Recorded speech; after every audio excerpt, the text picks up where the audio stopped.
보이는 것과 보이지 않는 것이라는 제목으로 하나님 말씀 전하도록 하겠습니다. 예수님이 계신 곳엔 항상 사람들이 많았습니다. 왜 그랬을까요? 예수님의 말씀을 듣기 위해, 예수님께 병고침을 받기 위해서였어요. 오늘 나오는 이야기 또한 예수님이 계셨던 곳에 수많은 사람들이 모여 있었습니다. 어느 정도로 많았냐? 사람이 들어갈 수 없을 정도로 그곳이 가득했다라고 나와 있어요. 오늘 이 예수님을 만나기 위해 찾아온 사람들이 있었는데 바로 중풍병자와 그 중풍병자의 네 친구였어요. 4명의 친구. 중풍병자는 혼자서는 움직일 수 없는 온몸이 마비된 사람이었기 때문에요. 이 4명의 친구가 들것에 이 중풍병 걸린 친구를 눕혀놓고 4명이서 들고서 예수님께로 나아오게 되었습니다. 자, 그런데 앞에 말했던 것처럼 예수님이 계신 곳은 이미 사람들이 가득했던 거예요. 들어갈 수도 예수님을 만날 수도 없는 상황이 되어버렸던 거죠. 어떻게 하면 좋을까요? 예수님을 분명 만나기 위해 이 자리에 왔는데 예수님께 꼭 예수님을 만나야만 한 이유가 있는데요. 어떤 방법으로 예수님을 만날 수 있었을까요? 이 4명의 친구가 생각해낸 것은요, 바로 예수님이 계신 곳에 천장을 뚫는 것이었어요. 참 어려웠을 것 같아요. 우리 친구들 한번 상상해 볼까요? 아무리 낮은 집이라고 해도 중풍병에 걸린 이 친구를 들고 있었고 그 친구를 들고 천장까지, 이 지붕까지 올라간다. 참 쉽지 않았던 것 같아요. 얼마나 예수님을 만나고 싶었는지 우리는 이 장면을 통해 알 수 있을 것 같아요. 4명의 친구들은 천장을 뜯어냈고요. 예수님이 말씀하고 또 고쳐주시고 계신 그곳에 이 중풍병 걸린 친구를 줄에 매달아 내려주게 되었습니다. 예수님의 입장에서 어땠을까요? 너무 놀랐겠죠. 당황스러우셨을 거예요. 전사님이 지금 설교하고 있는데 이 천장이 갑자기 뚫리고 누가 쭉 내려오면 저는 도망갈 것 같은데요. 너무 무서워서. 아무튼 예수님이 그런 상황 가운데 이 중풍병자를 마주하게 되셨습니다. 예수님이 하셨던 반응은 무엇이었냐? 줄을 매달아 내린 이 4명의 친구들의 믿음의 모습을 보셨어요. 그들의 믿음을 보셨다라고 했는데요. 이 4명의 친구 또한 4명의 친구의 믿음, 거기에 아마 이 중풍병자의 믿음도 함께 보셨던 것 같습니다. 예수님이 하셨던 말씀은 단 한 가지였어요. 작은 자야, 내 죄의 사함을 받았다라는 거였어요. 너의 죄가 용서받았어 라고 말씀해 주시는 거죠. 이것을 듣고 있던 사람들 또한 이 4명의 친구 그리고 중풍병자 모두 참 당황스러운 대답이 아닐 수 없었을 것입니다. 왜냐? 네 병이 고침받았어. 중풍병이 이제 사라지고 너 혼자 걸을 수 있을 거야. 그 말이 아니라 죄가 용서받았다 말하고 있거든요. 그런데 누구보다 이 소리를 듣고 이 예수님의 말씀을 듣고 너무는 불쾌했던 사람들이 있었습니다. 바로 서기관들이었는데요. 그들의 마음은 이거였어요. 도대체 저 예수라는 사람이 누군데 죄를 용서해주고 말고 할 수 있는 거야? 죄를 용서해 주시는 분은 오직 하나님밖에 없는데 말이지. 이런 마음을 품고 있었어요. 그곳에 함께 있었는데요. 예수님은 너의 죄사함을 받을 것이다 라고 말씀하실 때 서기관들이 그런 마음을 갖고 있다는 것 또한 알고 계셨습니다. 그리고 나서 이 서기관들에게 예수님이 한 번 더 말씀하셨어요. 내가 죄사함을 받았다 말하는 것과 병을 고침받았다라고 말하는 것, 이 둘 중에 무엇이 더 쉽겠느냐 물어보셨어요. 자, 이게 무슨 말일까요? 먼저 예수님의 말씀 한번 해석해 볼까요? 예수님이 이 중풍병자에게 네 죄사함 받는 것이 네가 죄사함을 받았어 라고 말하는 것과 너의 병이 고쳐졌어 라고 말하는 것, 이 두 개를 말하는 것 중에 어떤 게 더 쉬울까요?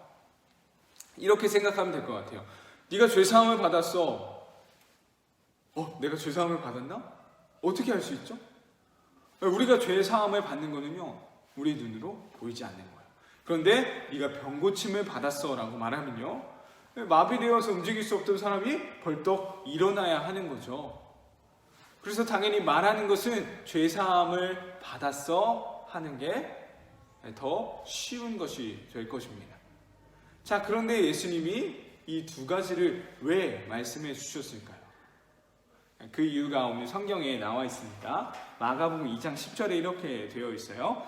그러나 인자가 땅에서 죄를 사하는 권세가 있는 줄을 너희로 알게 하노라 하시고 중풍병자에게 말씀하시되 내가 내게 이르노니 일어나 내 상을 가지고 집으로 가라 하시니. 자, 이게 무슨 말일까요? 10절 11절 말씀인데 무슨 말일까요? 예수님은 죄를 씻어주시는 능력이 있는 분이에요. 자, 그런데 서기관들은 그것을 믿지 못하고 있었던 것이죠. 그래서 이 믿지 못하는 것, 보이지 않는 것을 믿게 하기 위해서 이 보이는 것을 지금 행하고 계신 것입니다. 예수님이 이 10절 11절 말씀하신 후에 이 중풍병자에게 무슨 말씀을 하시나요? 네 상을 가지고 일어나 걸어가라 말씀하셨어요. 이 중풍병자는 정말로 예수님 말씀처럼 일어나 걸어가게 되었습니다. 예수님은 지금 보이지 않는 것과 보이는 것, 이 두 가지를 다 우리에게 보여주고 계신 것이었어요. 보이지 않는 것을 믿게 하기 위해 보이는 것, 사람을 고쳐주는 것을 나타내신 그러한 장면이다라고 할 수 있겠죠. 조금 어렵나요? 보이지 않는 것, 죄 사함 받는 능력이 있는 것을 믿게 하기 위해 병든 자를 고쳐주셨다라는 겁니다. 보이지 않는 것을 위해 보이는 것을 행하셨다라고 보면 될 것 같아요. 자, 우리는 이 이야기를 통해서 마지막으로 우리의 전도 사역에 좀 적용시켜 보려고 해요. 전도란 무엇일까요? 전도. 우리가 전하는 메시지는 사실상 보이지 않는 거예요. 하나님이 계십니다. 예수님이 우리를 위해 십자가에 죽으셨습니다.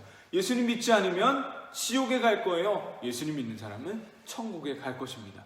자, 우리가 말하는 것 모든 것은요 다 보이지 않아요. 하나님 보이나요? 예수님 보여요? 천국이 보이나요? 지옥이 보이나요? 네, 보이지 않는 거예요. 자, 그런데 예수님 말씀하셨죠. 보이지 않는 것을 믿게 하기 위해서, 알게 하기 위해서 보이는 것을 행하신 거예요. 보이는 것이 무엇일까요? 우리에게 있어서 전도입니다. 전도. 저 사람들은 왜 도대체 무엇이 있기 때문에 저렇게 전도하는 걸까? 보이지 않는 것을 우리는 믿고 있기 때문에 보이는 이 전도를 통해 전하는 것이 되겠죠. 전도하는 우리에게 있어서 이 두 가지 사실이 다시 한번 마음속에 새겨질 수 있었으면 좋겠어요. 보이지 않는 것을 위해 보이는 것을 행하셨던 예수님처럼 우리도 보이진 않지만 우리는 보이지 않는 것을 믿고 있잖아요. 믿지 않는 그 이들에게 보이는 것을 행하여서 전도를 통하여서 보이지 않는 것을 믿게 하는 것, 그것이 바로 우리의 임무다라는 사실을 우리가 반드시 해야만 하는 것이다 라는 사실을 꼭 기억할 수 있었으면 좋겠어요. 우리 총 4번에 걸쳐서 우리 전도의 메시지 함께 나누었습니다. 앞으로 이 상황이, 코로나 상황이 더 빨리 안정화되어 가지고요, 믿지 않는 친구들에게 다가갈 수 있는, 보이지 않는 것을 전할 수 있는 그런 믿음을 전할 수 있는 그런 기회가 우리에게 하루빨리 찾아올 수 있었으면 좋겠습니다. 무엇보다 예수님의 명령이기에 우리는 당연히 해야 하는 것이고요, 그 명령을 각자의 자리에서, 지금만큼은 각자의 자리에서 잘 해 나갈 수 있는 우리 유년부 친구들이 되었으면 좋겠습니다. 오늘 말씀을 통하여서 우리 전도의 메시지는 마무리하도록 하겠습니다. 우리 말씀 기억하고요, 뒤에 나온 말씀 퀴즈를 통해 말씀 잘 정리해 볼 수 있었으면 좋겠어요.